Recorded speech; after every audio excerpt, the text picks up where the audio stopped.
الحمدللہ رب العالمین والصلاة والسلام علی سید الانبیاء والمرسلین اما بعد فاعوذ باللہ من الشیطان الرجیم بسم اللہ الرحمن الرحیم۔ الحمدللہ الہادی پروگرام میں مراقبہ کے بارے میں کلام کر رہے تھے۔ اصطلاح تصوف میں کہہ لیجئے کہ مراقبے کا مطلب یہ ہوتا ہے کہ انسان ہم وقت اللہ تعالیٰ کے دیکھتے رہنے کے یقین کو اپنے اوپر غالب کر لے کہ میری تمام تر حرکات و سکنات، میرے دل کے خطرات، میرے ذہن میں آنے والے خیالات اللہ تعالیٰ کے سامنے ہیں، وہ ان پر آگاہ ہے، واقف ہے، خبردار ہے، مطلع ہے۔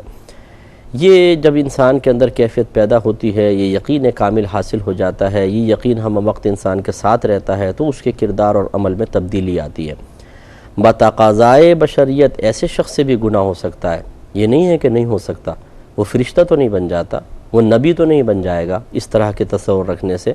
وہ رہے گا تو ایک عام انسان ہی، خطا ہو سکتی ہے، لیکن یہ ضرور ہے اور مجھے یقین کامل ہے الحمدللہ ایسا ضرور ہوتا ہے کہ انسان اگر 100% گناہگار ہوتا ہے تو وہ 25% پہ آ جائے گا، 20% پر، 15% پر آ جائے گا، اتنا یعنی ریشو کم ہو جاتا ہے کیونکہ شرم بڑھتی ہے، حیا بڑھتی ہے، غیرت بڑھتی ہے، اور اس کے ساتھ ساتھ اگر یہ اس تصورات کے ساتھ اچھی صحبت بھی رکھے، علم دین بھی سیکھے، اصلاحی بیانات بھی سنے، پھر تو نور علی نور ہے۔ یہ ریشو گھٹ کے 5% پہ بھی آ سکتا ہے۔ 5% سے نیچے میں اس لیے نہیں جا رہا ہوں کہ غیر اختیاری خطائیں بھی انسان سے ہو سکتی ہیں، جیسے روڈ پہ جا رہے ہیں اچانک نگاہ اڑ گئی کسی عورت کے اوپر اور غیر ارادی طور پہ تھوڑی ٹک گئی، پھر دم آدمی کو خیال آیا اس نے نیچے کر لی، تو یہ ایک لمحے کی نگاہ روکی گئی ہے، یہ بھی ایک گناہ ہے، گناہ صغیرہ ہے، کیونکہ اس کو فوراً ہٹانا چاہیے تھا۔ تو اس طرح کی خطائیں کچھ انسان سے ہو سکتی ہیں، لیکن جیسے جیسے جتنا یہ خیال بڑھتا چلا جائے گا ویسے ویسے یقیناً اس کی خطاؤں میں، اس کے گناہوں میں کمی آئے گی اور خلاف شرع امور کم سے کم ہوتے چلے جائیں گے۔ اس کی برکت سے پھر نیکیوں کا ارتکاب بڑھے گا، گناہوں سے اجتناب بڑھے گا، اسی طرح اچھی صحبت میں جانے کے لیے نفس فوری طور پہ تیار ہوگا، روزے رکھنا، نمازیں پڑھنا آسان ہوتا چلا جائے گا، یہ بڑی برکات حاصل ہوتی ہیں۔ اس سلسلے میں کچھ آیات اور اس کے بعد حدیث جبرائیل ذکر کر رہے تھے، اس میں جبریل امین نے کچھ کویسچنز کیے تھے۔ پہلا کویسچن اسلام کے بارے میں تھا، ہم نے آپ کو بتایا، دوسرا ایمان کے بارے میں تھا اور اس پر کلام چل رہا تھا، وہ بھی ہم نے ذکر کر دیا۔ اس کے بعد انہوں نے تیسرا کویسچن کیا کہ مجھے احسان کے بارے میں بتائیے، اور یہی ہمارا موضوع ہے اس پروگرام کا۔ احسان سے مراد میں نے آپ کو پہلے بھی ذکر کیا تھا کہ ویسے تو احسان کہتے ہیں اچھا سلوک کرنے کو، کسی کو کچھ انعام وغیرہ دینا، یا بعض اوقات نیکی کرنے والے کے لیے بھی احسان کا لفظ استعمال کرتے ہیں، نیک عمل کرنا احسان کہلاتا ہے، اسی لیے محسنین جب کہتے ہیں تو نیکی کرنے والے بھی اس کا ترجمہ کیا جاتا ہے، لیکن یہاں مراد ہے اخلاص۔ یعنی جبریل امین کا کویسچن یہ تھا مجھے اخلاص کے بارے میں بتائیے کہ کس طریقے سے اخلاص حاصل ہو سکتا ہے یا صاحب اخلاص کون ہے۔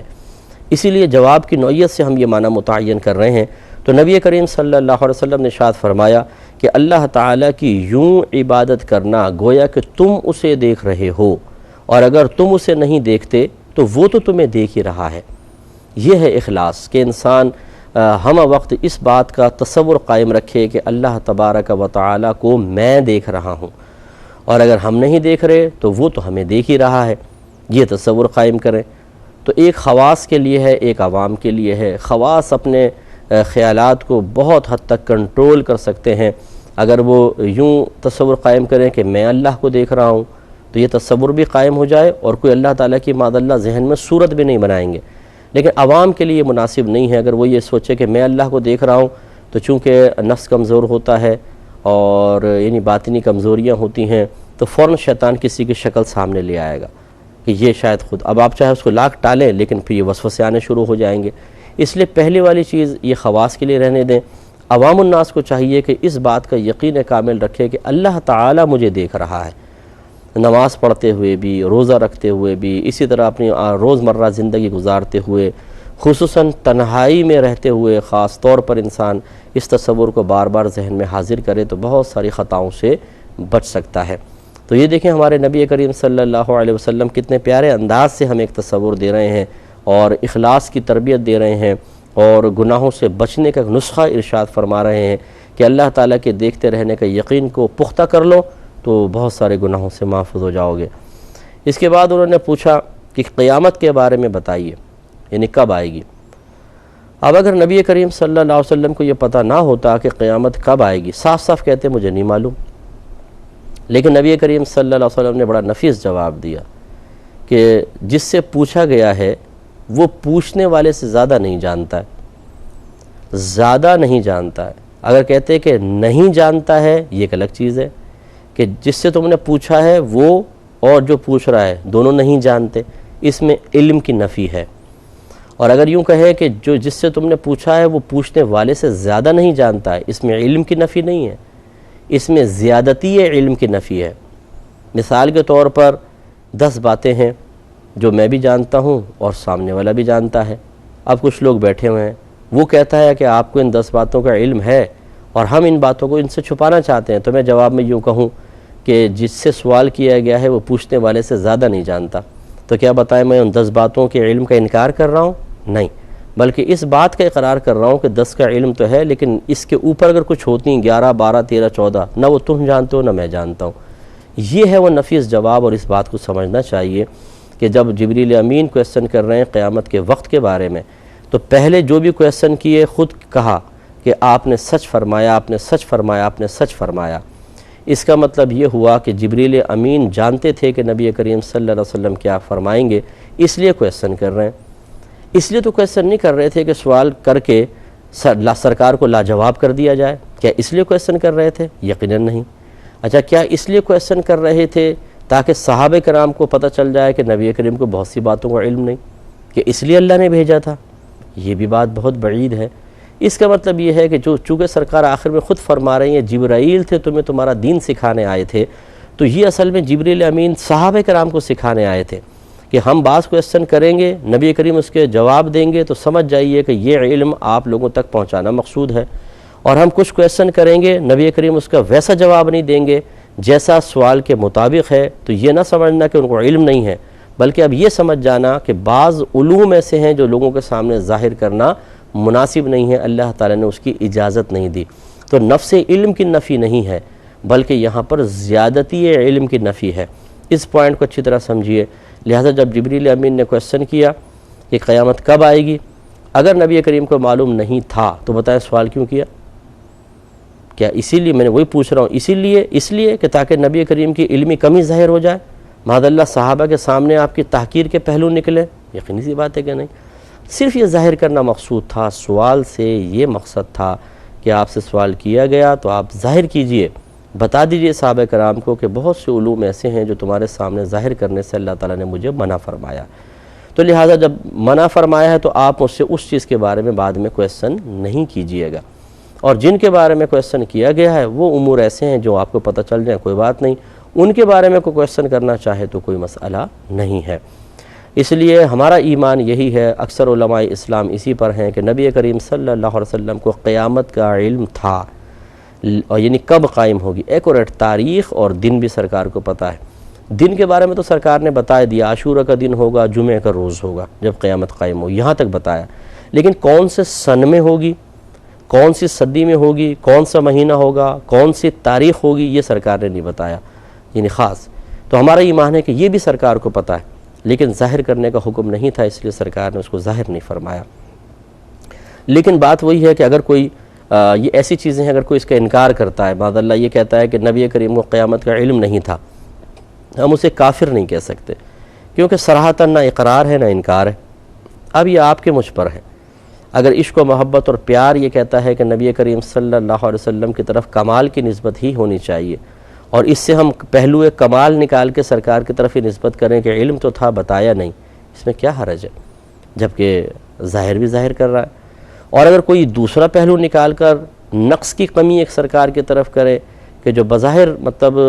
نقص اس اعتبار سے تو نہیں ہے کہ اگر قدرت و اختیار میں کوئی چیز اور پھر بھی نہ کرے تو نقص ہے، اگر اللہ نے کچھ چیزوں کا علم نبی کریم کو نہ دیا تو یہ کوئی آپ کے لیے نقص کا پہلو تو نہیں ہے، لیکن کمال کے پہلو کے مقابلے میں اگر ایسی چیز ہو تو بہتر ہے وہ کمال کا پہلو اختیار کر لیں، جبکہ وہ بھی کرنا ممکن ہو۔ لیکن پھر بھی اگر کوئی اس طرف آتا ہے اور کہتا ہے کہ نبی کریم کو قیامت کا علم نہیں تھا، تو یہ چونکہ حدیث سے صحیح ایک نتیجہ نکال رہا ہے تو ہم اسے معاذ اللہ کافر نہیں کہہ سکتے۔ بس وہی بات ہے کہ زیادہ سے زیادہ آپ یہ کہہ سکتے ہیں کہ بھئی آپ کا یہ کہنا مناسب نہیں ہے، لیکن اس طرح اس کے اوپر سخت کوئی حکم نہیں لگایا جا سکتا۔ تو یہ انہوں نے جب پوچھا تو سرکار صلی اللہ علیہ وسلم نے جواب ارشاد فرمایا کہ جس سے پوچھا گیا وہ پوچھنے والے سے زیادہ خبردار نہیں ہے، زیادہ علم والا نہیں ہے۔ اب دیکھیں اگر کسی کو کسی شے کے بارے میں علم نہیں تو پھر یہ پوچھنا اچھا اگر وہ نہیں بتا رہے تو اس کی نشانی ہی بتا دیں۔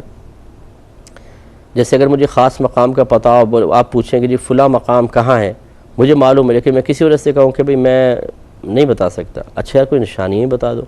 تو اسی سے پوچھا جائے گا کہ جو جانتا ہوگا۔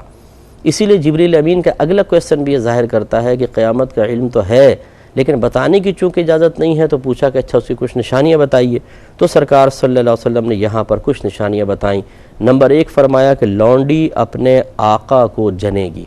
یعنی لونڈی سے آقا پیدا ہوں گے۔ مراد اسی کہنے کی یہ ہے، یہاں پر کہنے کی یہ ہے، شارحین نے بیان فرمایا کہ نافرمان اولاد پیدا ہوگی۔ جیسے کہ کنیز ہوتی ہے، اس سے اگر آقا پیدا ہو تو آقا اس کنیز پر حکم جاری کر سکتا ہے، ایسے ہی مائیں ایسے بچوں کو پیدا کریں گی جو بڑا ہو جانے کے بعد اپنی ماؤں پر حکم چلائیں گے، اور وہ آج آپ کے سامنے ہے۔ میرے آقا نے جو فرمایا بالکل حق فرمایا کہ وہی بیٹا جو پہلے ماں کے پاؤں پکڑتا تھا، خدمت کرتا تھا اور ماں کے سخت جملوں کو برداشت کر لیا کرتا تھا، اس کی ڈانٹ ڈپٹ کو مسکرا کر سہ لیا کرتا تھا، ذرا شادی ہوتی ہے، بیوی آئی نہیں، اس نے اپنے نخرے دکھائے نہیں، اداؤں سے اس کو بہلایا نہیں، کہ وہی ماں بری لگنے لگ جاتی ہے۔ اس ماں کا ڈانٹنا ڈپٹنا چڑچڑاپن پیدا کر دیتا ہے، اس ماں کی نصیحت زہر معلوم ہونے لگتی ہے۔ پہلے نگاہ جھکا لیا کرتے تھے، اب آنکھیں ملا کے باتیں ہو رہی ہیں، پہلے پیچھے ہٹ کے بات کرتے تھے، اب سینے پہ چڑھ کے بات کر رہے ہیں، پہلے جھک کر ملتے تھے، اب اکڑ کر گفتگو ہو رہی ہے، اور اس طرح اپنی آخرت کو برباد کر رہے ہیں۔ اور وہ بہنیں بھی بچیاں بھی ذرا خدا کا خوف پیدا کریں کہ کل آپ کو بھی ساس بننا ہے۔ آج آپ کسی کے بیٹے کو اس کو ماں کے خلاف بھڑکا کر ماں کے سامنے کھڑا کر کے اپنی فتح کا جشن منا رہی ہیں، یاد رکھیے کل آپ کی بہو آئے گی، وہ آپ کے بیٹے کو آپ کے سامنے کھڑا کرے گی۔ اس وقت آپ کو احساس ہوگا کہ کسی ماں کے دل پر اس وقت کتنی برچھیاں چلتی ہیں جب جوان اولاد کو اس کے سامنے کھڑا کر کر بدتمیزی کروائی جائے، اور آپ گناہ کبیرہ کی مرتکبہ تو ہو ہی رہی ہیں، اپنی آخرت کی بربادی کا سامان تو کر ہی رہی ہیں۔ یہ ان بہوؤں کے بارے میں عرض کر رہا ہوں جو واقعی اپنے شوہر کو ماں کے خلاف جھوٹ بول کر اور دیگر طریقوں سے کھڑا کرتی ہیں، خلاف کر دیتی ہیں، ان کے بارے میں ہے۔ لیکن اس کا مطلب ہرگز یہ نہیں ہے کہ جو ساس صاحبائیں ہیں ہماری وہ ہمیشہ صحیح ہوتی ہیں، وہ بھی کم نہیں ہوتی ہیں، وہ بھی بعض اوقات بیٹے کو بہکا کے بہو کے خلاف کر دیتی ہیں۔ کیونکہ میرے پاس تو بہت سارے کیسز آتے رہتے ہیں، خواہ بیٹے کو اکسانا کہ طلاق دے دو، اس کو چھوڑ دو، یعنی چھوٹی چھوٹی باتوں پہ بعض اوقات بیٹے کو ایسی سولی پہ لٹکا دیتی ہیں یہ مائیں کہ طلاق دو اس کو، ورنہ یا تو میں نہیں یا تیری بیوی نہیں۔ بھئی وہ کہاں جائے بیچارہ؟ اگر آپ کی بات مانے تو آپ کو بھی جہنم میں لے کر جائے گا، خود بھی جائے گا، کیونکہ ظلم کا مرتکب ہوگا کسی کی بچی پر، چھوٹے چھوٹے اس کے اپنے بچے ہیں لیکن آپ نے آرڈر دے دیا طلاق دو۔ اور اگر وہ آپ کی بات نہ مانے تو پھر آپ ناراض، اس کی آخرت کی پھر بربادی کا سامان۔ تو اس لیے ان کو ماؤں کو بھی چاہیے کہ اپنی اتنی چھوٹی چھوٹی نفسانی خواہشات کو پورا کر کے اپنی آخرت کو برباد نہ کریں۔ وہ بھی کسی کی بچی ہے، آپ کی بہو بھی کسی کی بیٹی ہے، کسی کی بہن ہے، ایسا نہ کیجئے، یہ مناسب نہیں ہوتا۔ تو جانبین سے بعض اوقات زیادتیاں ہو رہی ہوتی ہیں، کہیں ساس اچھی ہوتی ہے بہو خراب، کہیں بہو اچھی ہوتی ہے کہیں ساس خراب، کہیں دونوں خراب ہوتی ہیں، اور کہیں دونوں ہی بہت اچھی ہوتی ہیں۔ لیکن یہ کوئی لاکھوں میں ایک آدھ کیس میرے پاس آیا ہے کہ جس میں ساس اور بہو دونوں بہت اچھی ہوں، بہت ہی کم کیسز ہیں۔ دونوں بہت خراب ہوں، یہ سینکڑوں کے اعتبار سے کیسز ہیں، اور پھر اس کا ریشو درمیان میں ہوتا ہے، کہیں ساس اچھی ہے بہو خراب، بہو اچھی ہے ساس خراب۔ تو یہ اس لیے ذرا توجہ کرنی چاہیے۔ لیکن بہرحال نبی کریم صلی اللہ علیہ وسلم نے قیامت کی نشانی بیان فرمائی کہ ایسی اولاد پیدا ہوگی کہ وہ اپنی ماں کو نوکرانی اور لونڈی کی طرح اس کے ساتھ رویہ برتاؤ کرے گی، اور انہیں ڈانٹنا ڈپٹنا جھڑکنے کا رویہ رکھے گی۔ تو ہماری بچیاں بھی ذرا غور و تفکر کریں کہ جو اپنی ماؤں کے ساتھ بدتمیزیاں کرتی ہیں، بیٹے تو کرتے ہی کرتے ہیں، لڑکیاں بھی کم نہیں ہوتی ہیں، ماں سے بدتمیزیاں کرنا، ماں کو باتیں سنانا۔ اگر ماں کسی گناہ سے روک رہی ہے، تم لڑکوں سے کیوں ملتی ہو، چیٹ کیوں کرتی ہو، تم فون پہ بات کیوں کرتی ہو،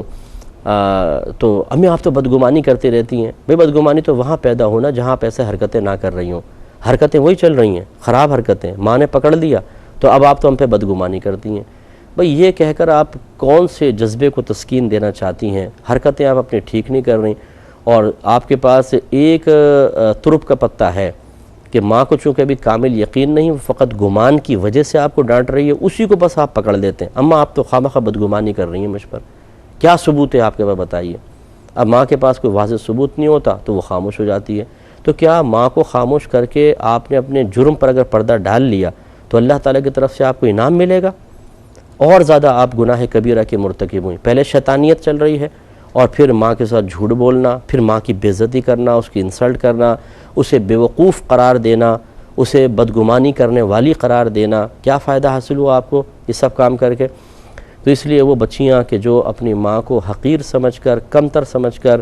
برا رویہ رکھتی ہیں اور انہیں کم عقل قرار دیتی ہیں، جاہلہ قرار دیتی ہیں، زیادہ پڑھ لکھ گئی بچی تو ماں بالکل اتنی سی نظر آنے لگ گئی۔ پہلے عظیم تھی ماں، اب بالکل حقیر ہو گئی ہے۔ امی تمہیں کیا پتہ، تم پرانے زمانے کی عورت ہو، باہر نکل کے دیکھا ہے آپ نے؟ بھئی اگر باہر نکل کے نہیں بھی دیکھا ماں نے بالفرض، اور آپ زیادہ ہی کچھ ڈیڑھ ہوشیار اور ذہین ہو گئی ہیں، پھر بھی ماں کو اس بات کا احساس دلانے کی ضرورت کیا ہے کہ آپ کمتر اور حقیر ہیں اور ہم آپ سے افضل ہو گئے۔ انسان کو ہمیشہ اپنے ماں باپ کے سامنے عاجزی اختیار کرنی چاہیے، اپنے آپ کو حقیر سمجھنا چاہیے، ان کے جذبات و احساسات کا خیال کرنا چاہیے۔ ماں باپ اگر آپ کے ساتھ صحیح رویہ رکھیں، انعامات دیں، پھر آپ ان کے ساتھ صحیح رویہ رکھیں تو کیا کمال ہے؟ یہ تو ایک بزنس ہے کہ کچھ ہمیں دو اور ہم سے لو۔ کمال تو پھر یہ ہوگا، کمال کا پہلو یہ ہے کہ ماں باپ کچھ غلط کریں اور آپ ان کے ساتھ اچھا رویہ رکھنے کی کوشش کریں۔ لیکن اس کا مطلب یہ بھی نہیں ہے کہ میں یہ نہیں کہہ رہا ہوں کہ آپ برائی میں ان کے ساتھ تعاون کریں،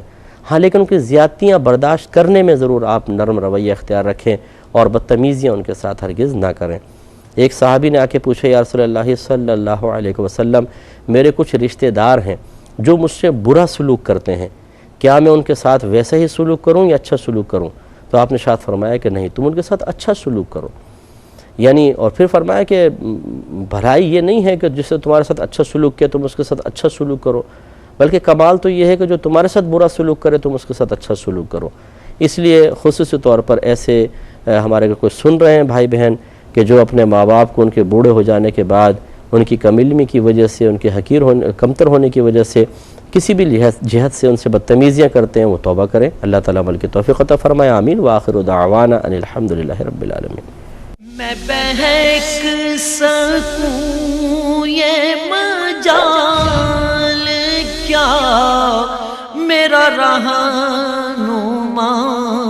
کوئی اور ہے۔